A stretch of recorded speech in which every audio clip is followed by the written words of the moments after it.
দ্বিখণ্ডিত এবং 4 টুকরো লাশ। এটা লাগেজে নদীতে পানিতে আমরা পাই।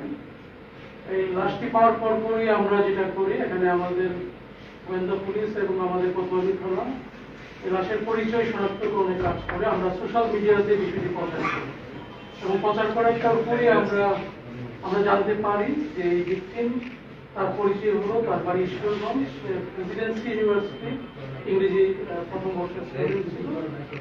তো তার আপন চাচাতো বোন নাম ইভা, তাদের সাথে গত 12ই মে তার বিয়ে।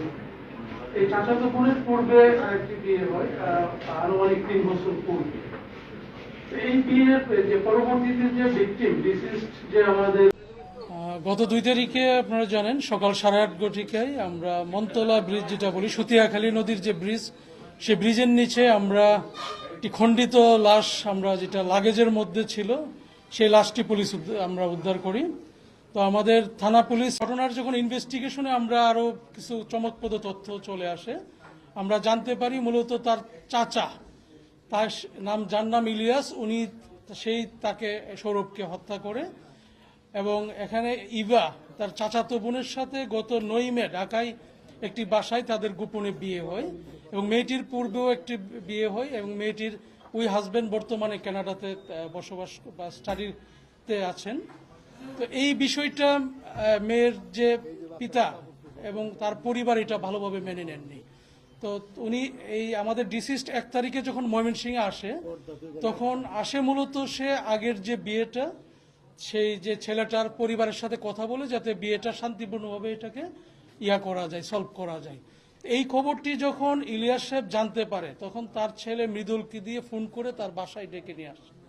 বাসায় ডেকে নিয়ে আসার পরে প্রথমে এই ইলিয়াস এবং তার শ্যালক ফারুক দুজনে মিলে তাকে মাথায় ছুরিকাঘাত করে তাকে হত্যা করে তার রুমের নিচতলায়।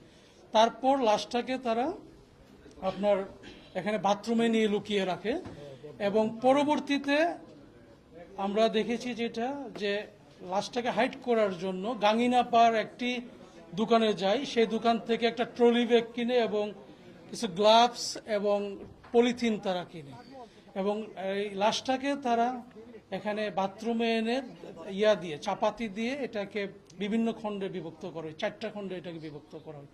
এরপর লাশটাকে এই ট্রলি ব্যাগে করে তারা এটা আমাদের এই যে মন্তলা যে সুতিয়াখালী ব্রিজের ওখানে ডাম্পিং করে এবং এরপরে আমরা যখন নিশ্চিত হই কিভাবে, আমরা গাঙ্গিনার পাড়ে আমরা যে দোকান থেকে লাগেজটা ক্রয় করে সেই দোকানের ভিডিও ফুটেজ আমরা এখানে অনুসন্ধান করি।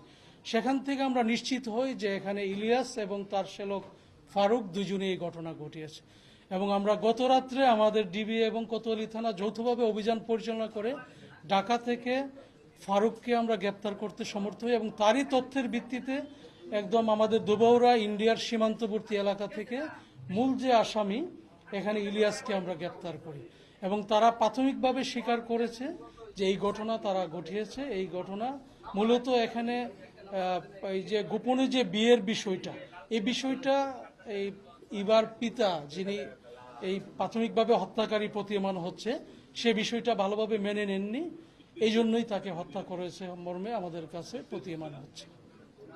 Thank you.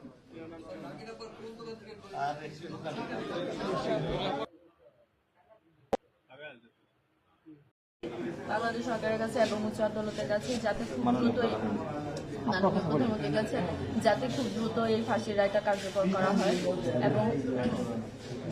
এবং হচ্ছে উনার যে ওয়াইফ এবং মেয়ে তাদেরকেও যাতে আইনের আওতায় এনে একসাথে করে বিচার কার্যক্রম শুরু করা হয়।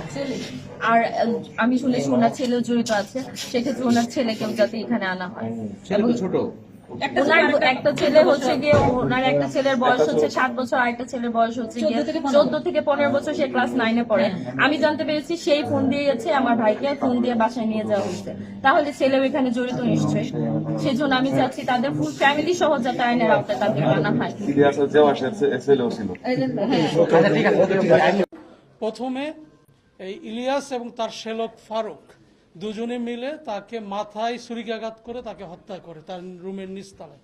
তারপর লাশটাকে তারা আপনার এখানে বাথরুমে নিয়ে লুকিয়ে রাখে এবং পরবর্তীতে আমরা দেখেছি যেটা যে লাশটাকে হাইড করার জন্য গাঙ্গিনাপাড় একটি দোকানে যায়। সেই দোকান থেকে একটা ট্রলি ব্যাগ কিনে এবং কিছু গ্লাভস এবং পলিথিন তারা কিনে এবং এই লাশটাকে তারা এখানে বাথরুমে এনে চাপাতি দিয়ে এটাকে বিভিন্ন খণ্ডে বিভক্ত করা হয়, 4টা খণ্ডে এটাকে বিভক্ত করা হয়।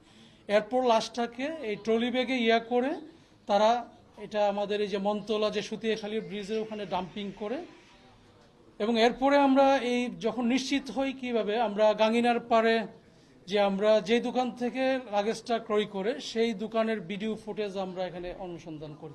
সেখান থেকে আমরা নিশ্চিত হই যে এখানে ইলিয়াস এবং তার শ্যালক ফারুক দুজনে এই ঘটনা ঘটিয়েছে এবং আমরা গত রাত্রে আমাদের ডিবি এবং কোতোয়ালি থানা যৌথভাবে অভিযান পরিচালনা করে ঢাকা থেকে ফারুককে আমরা গ্রেপ্তার করতে সমর্থ হই এবং তারই তথ্যের ভিত্তিতে একদম আমাদের দুবাউরা ইন্ডিয়ার সীমান্তবর্তী এলাকা থেকে মূল যে আসামি এখানে ইলিয়াসকে আমরা গ্রেপ্তার করি এবং তারা প্রাথমিকভাবে স্বীকার করেছে যে এই ঘটনা তারা ঘটিয়েছে। এই ঘটনা মূলত এখানে এই যে গোপনে যে বিয়ের বিষয়টা, এই বিষয়টা এই ইবার পিতা যিনি এই প্রাথমিকভাবে হত্যাকারী প্রতীয়মান হচ্ছে সে বিষয়টা ভালোভাবে মেনে নেননি, এই জন্যই তাকে হত্যা করেছে মর্মে আমাদের কাছে প্রতীয়মান হচ্ছে।